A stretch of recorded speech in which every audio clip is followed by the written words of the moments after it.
Hello दोस्तों, welcome to my channel. और आप देख सकते हैं अनुपमा में आ गया है 6 महीने का लीप। यहाँ अनुपमा सपने में अपनी बेटी और अपना डांस परफॉर्मेंस देख रही होती है। यहाँ बाबूजी अनुज उनको सेलिब्रेट कर रहे होते हैं। जो सपना अनुपमा को देखना था वो लग रहा जैसे पूरा हो गया, लेकिन ये सपना सपना ही रहता है।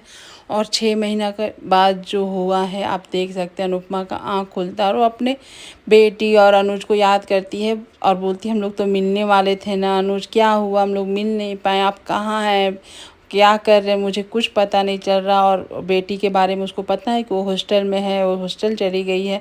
यहाँ उसके बाद अनुपमा याद करती है कि फ़ोन कॉल के बाद जब फ़ोन का वेट कर रही थी उसके बाद क्या हुआ था। और यहाँ पर फ़ोन पर फ़ोन अनुपमा कर रही थी और यहाँ तो अनुज परेशान था क्योंकि उसकी बेटी आद्या बोल दी थी कि घर छोड़ के मैं अभी कभी जा रही हूँ, आप मेरा पीछा नहीं करिएगा। और अनुपमा यहाँ पूछ रही है, अनुज बताने की कोशिश कर रहा है, लेकिन ऐसा सिचुएशन आता और ऐसा ही होता। तब तक अनुज का गाड़ी भी ख़राब हो जाता है। अनुपमा हेलो हेलो करती है, उसको भी थोड़ा वहाँ पर कुछ करेंट लगता है तो वहाँ से वो हटती है और हट के और अनुज से बात करना चाहती है, लेकिन अनुज बता के भी नहीं, जैसे ही बताना चाहता है गाड़ी ख़राब हो जाती है और उसको बहुत सारा हड़बड़ी रहती है कि मैं जल्दी से आद्या के पास पहुँचूँ। ऐसा सिचुएशन हो चुका रहता है। और गाड़ी ख़राब होने के बाद अनुपमा से बात करने के लिए अनुज बाहर निकलता है। बाहर निकल कर अनुपमा को बताना ही चाहता है, तभी अनुज का एक्सीडेंट हो जाता है। और वह अनुज का एक्सीडेंट का आवाज़ सुनकर अनुपमा जैसे अचानक मुड़ती है तो उसका भी वहाँ एक्सीडेंट हो जाता है। और दोनों का एक्सीडेंट होने के बाद दोनों को समझ में नहीं आता है। तब अनुपमा का फिर याद करके फिर रोती है कि उसके बाद मुझे हॉस्पिटल से उठने के बाद पता नहीं, आपको सब ही रिश्तेदारों को फ़ोन किए कि आप कहाँ हैं अनुज, कहाँ, किसी को कुछ पता नहीं है आपके बारे में। और वो रख देती है। लेकिन यहाँ आप देख सकते हैं अनुपमा का पैर में कुछ चोट लगा रहता है, जो एक स्टिक के सहारे चलती है, जो देखकर सच में लगा कि ये कौन सा मोड़ आया, ज़िंदगी कब क्या रुख लेती है, सच में कुछ समझ में नहीं आता है।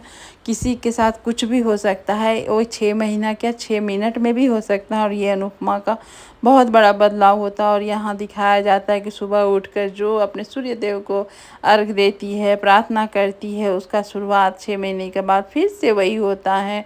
अपने पूजा पाठ के साथ अनुपमा का शुरुआत हो जाता है। और यहाँ पर अनुपमा सभी के लिए सूर्य भगवान से जो ब्लेसिंग मांगती है वही मांग रही होती है। और यहाँ आशा भवन दिख रहा है जहाँ पे अनुपमा रह रही है। और उसके बाद उसका एक्सीडेंट के बाद जो हुआ था वो याद करती है। यहाँ अनुज गिर पड़ा था, अनुपमा गिर पड़ी थी और दोनों के मुंह से सिर्फ अनुज और अनुपमा ही निकल रहे थे। और चाह के भी ये मिल नहीं पाए।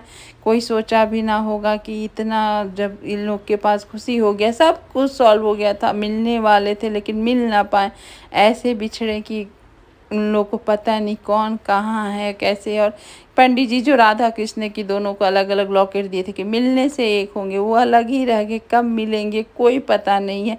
अनुपमा वही राधा रानी का लॉकेट पहनकर याद कर रही होती है। और यहाँ आप देख सकते हैं वनराज का तो लुक ही चेंज हो गया 6 महीने के बाद, तो और ही यंग स्मार्ट हैंडसम जो बोलिए वो लग रहा है।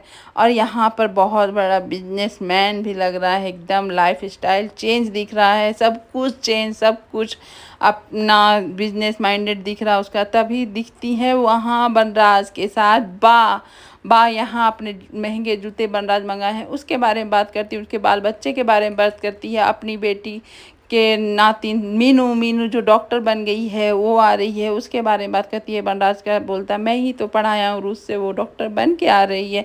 और बनराज का यहाँ तेवर एकदम बदला रहता है। यहाँ पर उसका घर बालकनी सब अलग दिखता है। यहाँ अनुपमा का एकदम सादा जीवन, अपने जीव जंतु के साथ प्यार मोहब्बत, पक्षी के साथ प्यार मोहब्बत दिख रहा होता है, एकदम सिंपल एंड सादा जीवन। और एक नई एंट्री हुई रहती है जो कि अनुपमा को अपने माँ के जैसा बिहेव करता है। और यहाँ ऐसा लग रहा है जैसे अनुपमा एक आश्रम चला रही हो और सभी आश्रम के लोग एक जैसे रह रहे हैं और एक अनुपमा का वही भाव रहता है, वही ये रहता है। लेकिन आज तो ऐसा देख के लगा कि अब आगे क्या होगा पता नहीं।